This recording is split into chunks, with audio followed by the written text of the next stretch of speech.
اللہ ہمارے رب ہیں، کوئی مشین نہیں کہ ہم ایک خاص تعداد ڈالیں گے اور فوراً نتیجہ نکل آئے گا۔ ہم استغفار اس لیے کرتے ہیں کہ ہم گناہ گار ہیں، ہمیں اللہ کی مغفرت چاہیے، ہمیں اللہ کی رحمت چاہیے، اور پھر اپنی حاجت بھی اسی کے سامنے رکھتے ہیں۔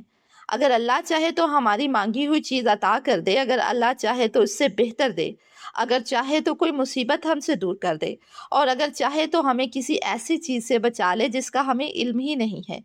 اس لیے استغفار کے ساتھ اللہ پر اعتماد بھی ضروری ہے۔ کئی بار میں کمنٹس میں پڑھتی ہوں کہ میں اتنے سالوں سے استغفار کر رہی ہوں یا کر رہا ہوں لیکن میری زندگی میں کوئی چینج نہیں آیا۔ تو میں آپ سے ایک سوال کرنا چاہتی ہوں، کیا آپ یہ دعویٰ کرتے ہیں کہ آپ گناہوں سے بالکل پاک ہیں؟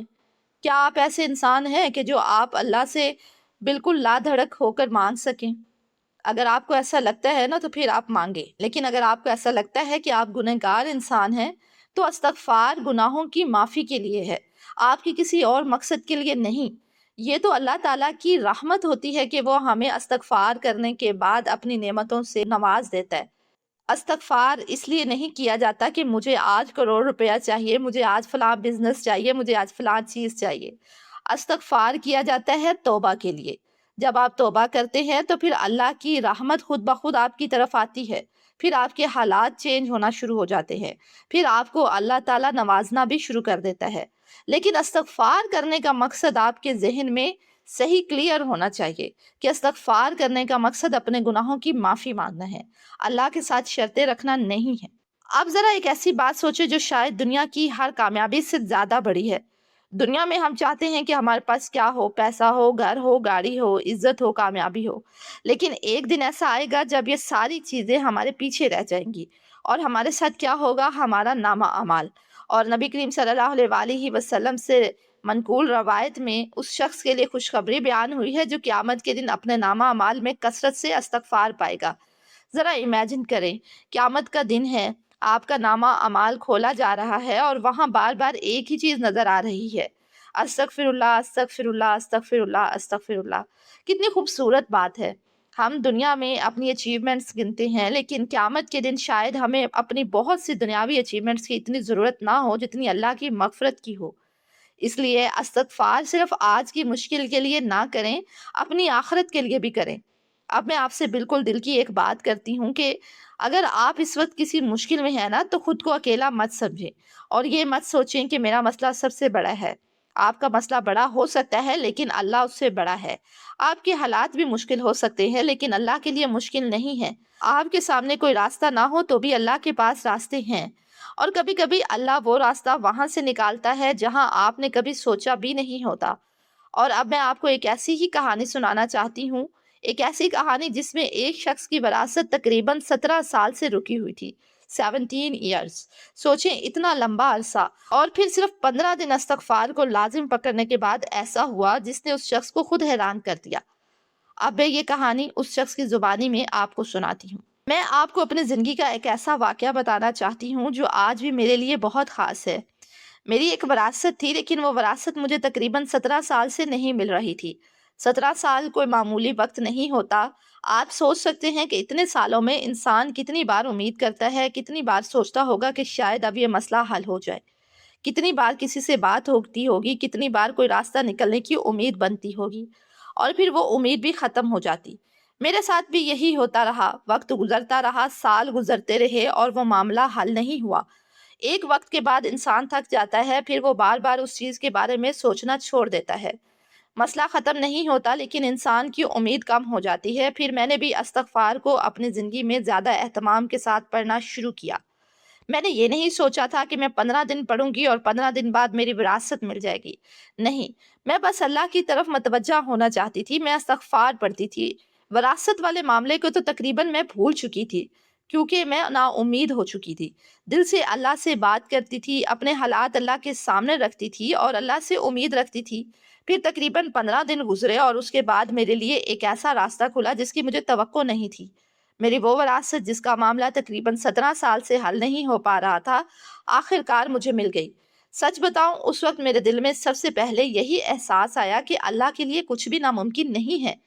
17 سال سے جو چیز رکی ہوئی تھی، اللہ نے اس کے لیے راستہ بنا دیا، اور میں یہ بات کسی کو یہ گارنٹی دینے کے لیے نہیں کہہ رہی کہ آپ بھی 15 دن استغفار پڑھیں گے تو بالکل اسی طرح آپ کا مسئلہ حل ہو جائے گا. نہیں، یہ میرا ذاتی تجربہ ہے، لیکن میرے لیے اس تجربے کا سب سے بڑا سبق یہ تھا کہ اللہ سے امید کبھی نہیں چھوڑنی چاہیے. ہم صرف سامنے کی دیوار دیکھتے ہیں، اللہ اس دیوار کے پیچھے کا راستہ دیکھتا ہے. ہم کہتے ہیں یہ کیسے ہوگا، اللہ کے پاس طریقہ ہے. ہم کہتے ہیں کہ اب بہت دیر ہو گئی ہے، لیکن اللہ کے لیے دیر نہیں ہوتی. ہم کہتے ہیں کوئی راستہ نہیں بچا، اللہ کہتا ہے میں راستہ بنا سکتا ہوں. اس لیے اگر آپ کی زندگی میں بھی کوئی ایسا معاملہ ہے جو آپ کو ناممکن لگ رہا ہے تو میں آپ سے کہوں گی کہ مایوس نہ ہوں. استغفار کو لازم پکڑیں، اللہ سے بات کریں، دعا کریں، اپنی کوشش بھی جاری رکھیں اور پھر معاملہ اللہ کے حوالے کر دیں. کیونکہ آپ کو نہیں معلوم شاید آپ کا جواب کس راستے سے آنے والا ہے، شاید آپ کا رزق کہاں سے آنے والا ہے، شاید آپ کی مشکل کب آسان ہونے والی ہے، شاید آپ کی برسوں کی دعا کب قبول ہونے والی ہے، لیکن اللہ جانتا ہے اور یہی کافی ہے. میری 17 سالہ وراثت نے مجھے یہی سکھایا، جب اللہ راستہ کھولنا چاہے تو وہ وہاں سے بھی راستہ نکال دیتا ہے جہاں انسان کو کچھ بھی نظر نہیں آتا. اس لیے اگر آج آپ ٹوٹے ہوئے ہیں، اگر آج آپ پریشان ہیں، اگر آج آپ کے دل میں کوئی ایسی خواہش ہے جسے آپ نے تقریباً چھوڑ دیا ہے تو اسے دوبارہ اللہ کے سامنے رکھ دیں، لیکن اس بار مایوسی کے ساتھ نہیں، امید کے ساتھ، استغفار کے ساتھ، دعا کے ساتھ اور یقین کے ساتھ. بس کہیں استغفر اللہ اور پھر کہیں یا اللہ مجھے راستہ نہیں معلوم لیکن تو راستہ جانتا ہے. یا اللہ میں نہیں جانتی کہ یہ کیسے ہوگا لیکن مجھے یقین ہے کہ تیرے لیے کچھ مشکل نہیں. یا اللہ میرے لیے جو بہتر ہے وہ عطا فرما اور مجھے اپنی رحمت سے محروم نہ کرنا. اور پھر دیکھیں کبھی جواب فوراً نہیں آتا، کبھی وقت لگتا ہے، لیکن راستہ ہماری خواہش کے مطابق نہیں بنتا. لیکن جب بندہ اللہ کے ساتھ جڑ جاتا ہے تو کم از کم ایک چیز ضرور بدلنے لگتی ہے، اس کا دل. اور جب دل اللہ پر بھروسہ کرنا سیکھ لیتا ہے تو انسان مشکل کے اندر بھی امید دیکھنے لگتا ہے. تو آج سے ایک کام کریں، استغفار کو اپنی زندگی کا حصہ بنا لیں. صرف مشکل میں نہیں، صرف رزق کے لیے نہیں، صرف کسی خواہش کے لیے نہیں، بلکہ اللہ کی مغفرت کے لیے، اپنی آخرت کے لیے، اپنے دل کے سکون کے لیے اور اپنے رب کے قریب ہونے کے لیے. اور جب بھی دل کہے اب کچھ نہیں ہو سکتا تو خود کو جواب دیں کہ مجھے نہیں معلوم کیسے ہوگا، لیکن میرے اللہ کے لیے کچھ بھی مشکل نہیں. اور پھر آہستہ سے کہیں استغفر اللہ. اللہ تعالیٰ ہمیں کثرت سے استغفار کرنے والوں میں شامل فرمائے، ہماری تنگیاں دور فرمائے، ہماری مشکلات آسان فرمائے، ہمارے غم دور فرمائے، ہمیں حلال اور بابرکت رزق عطا فرمائے اور ہمیں وہاں سے عطا فرمائے جہاں سے ہمارا گمان بھی نہ ہو. اور جب ہمارا نامہ اعمال کھولا جائے تو اس میں بھی استغفار کی کثرت موجود ہو. آمین. تو اگر آج آپ استغفار کو لازم پکڑنے کا ارادہ کر رہے ہیں تو ابھی میرے ساتھ دل سے کہیں استغفر اللہ ربی من کل ذنب و اتوب الیہ. اور یاد رکھیں آپ کو ابھی راستہ نظر نہیں آ رہا، اللہ کو نظر آ رہا ہے. آپ کو ابھی حل نظر نہیں آ رہا، اللہ کے پاس حل ہے. آپ کو لگ رہا ہے بہت دیر ہو گئی ہے، اللہ کے لیے ابھی بھی سب ممکن ہے. بس اپنے رب سے جڑے رہیں اور استغفار کو اپنی زبان ہی نہیں اپنی زندگی کا حصہ بنا لیں انشاءاللہ.